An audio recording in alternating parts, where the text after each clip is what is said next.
So, first things first, guys. How are you? How are you? I'm very good, very good. I'm feeling great. Okay. That's what a week in Holland will do for Oh me. yeah, oh yeah. Glad to be here. Oh yeah. Oh yeah. Oh yeah. Okay. Well, before we talk about the music, I'd like to go back a little bit. Jonathan, do you remember your first impression of Ziek? I do remember my first impression of Ziek. Ziek was singing. There's like a funk jam, instrumental boogaloo band in San Francisco. Really killing band. I'd go see them every Tuesday, and Ziek started showing up and sitting in. Usually at the end of the night, he'd come in and sing a couple of covers and just kind of like riff with the band a little bit, and I was very impressed. So He said I look like. yeah, What's it, Stefan Urkel? Stefan Urkel. Stefan Urkel. If you remember Family Matters, Sure, Stephen Urkel was the nerdy guy, but he had an alter ego, which was the super cool dude, and that was Stefan Urkel. Stefan Urkel. That's what he said. It I was reminded the him epitome of cool. I like that. I love that. I love that actually. Yeah. At that time, you mentioned this kind of scene in San Francisco. What was it like? What was the music that you were into like? It was like you said, like it was funk jams. It would some jams would blossom to whatever genre of music, but it usually started with like the classics from like Herbie Hancock to James Brown to like it was You would sing Stevie Wonder. We would do some sometimes. Marvin. Yeah, we did Sly. We did different things. But yeah, this one and it still happens in the Bay Area. The jam sessions with musicians, from different bands and different cities, around the Bay come together and we have a good time. So is that kind of part of your upbringing in a way, that eclectic mix of music? That's we're not really aiming for a particular genre so far. I mean, though we all come together in the funk kind of R&B, dance driven kind of vibe. It where we're able to explore together, given like the different our different strengths as a band. We can touch from even some like like rock. We could be a rock. We got some rock songs. We got some like slow, smooth jazz songs, almost like some Steely Dan. We can't get enough. We got like the song called Paradise Outro. I wouldn't even know how you categorize that in the genre. So we're able to explore a lot of different things, and that is a reflection of what we got to see and digest in the Bay Area. In that sense, when you start a record like Paradise, do you think about how it will be perceived? No, you just think about how to get it done. Okay. I like to think about, what would I want to listen to, and then also put my mind in, another listener, and what would they enjoy, and just play music for people's hearts and minds, Yeah, exactly. that is it, and that is, I want to say that's not what we do. We do consider that. It's like I say this. Focus on the how can we play each song or each note, how can the journey be a truthful reflection of our intentions and where we are at that time, and have that really reflect us. And it has to be, honest. Yeah, it has to be honest, and it has to be very real and present for our lives at that time.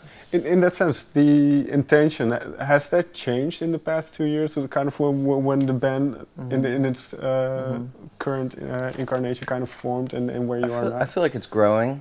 We're getting to know each other and better as people and as musicians, and we're interacting with audiences more and more, and we see what makes people move and what makes them react. And so it's kind of a natural evolution in that way. Just trying to get better at what we do all the time, and listen to each other better, and understand each other and understand our audience. So it's not like a specific, we're not pushing in one way or another, we're just kind of following. Yeah, right. Following each other and Exactly. following the audience, and it's a journey together. So this might be too specific then, but Ziek, do you remember one thing you've learned about Jonathan in the past year or two? Musically in particular, but doesn't have to be? One thing that I learned that I didn't see coming with John, this is a hustler right here.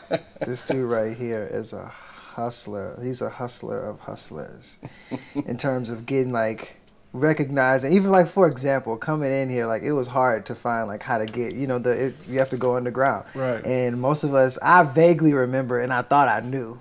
But he was like, no, you go here, take a left right here, go around it, then we go under, then next thing you know, we're here. But just his approach to taking care of just day-to-day things. It doesn't matter, big or small. I've noticed his approach into how to break things down to where he can digest it and have some influence, and a positive influence over whatever it is that he's approaching. That's something that I found and very inspiring. Since I've known her. Thanks, bud. And you mentioned this jamming way of kind of playing and where you come from. So when you start an album, is that where the music comes from as well? Do you just sometimes lock yourselves up in a room? Sometimes. We just had a song that was like started from a soundcheck, in Denver or Aspen, Colorado. Yeah. And it became a song that we play now.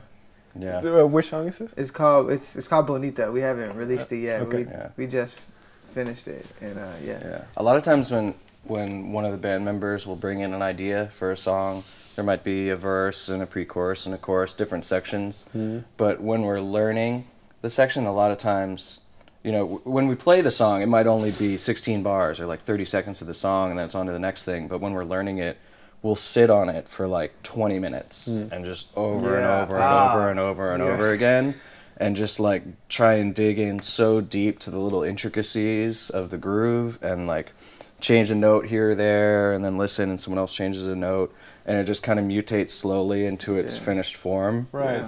And then when you play it live, the idea is to, from the first downbeat of the section, have it feel as good as it did after you had just been playing it for 20 minutes straight. Yeah. And then you're on to the next section. You got to land on that right as if you had been playing that section for 20 minutes with the same command and authority, you know. So there's this whole like kind of behind the scenes preparation that goes into a song that might be 3 minutes long. It's just like bing, bing, bing, bing, bing. I'm working on a melody or a lyrics or something. Anytime someone is working on an idea or how to fit their voice in what the skeleton of what's going on, we just sit there and just vibe. We just get so deep in it. Yeah, you just close your eyes. Yeah, and just play, sing, write, whatever. And that's when do you know you're hitting it or you're on the right path? You feel it. Yeah, and it starts to get very hot in the rehearsal room, and you're like, we should probably go get some sunlight. Yeah, fair enough. Should let them breathe a little bit. Yeah, we get to see the world, and we're very blessed, but we also spend a lot of time in windowless rooms. So you got to remind ourselves, like, okay, go outside, look at the sun for a second, look out the window. Yeah, That's it was good. great. It was great.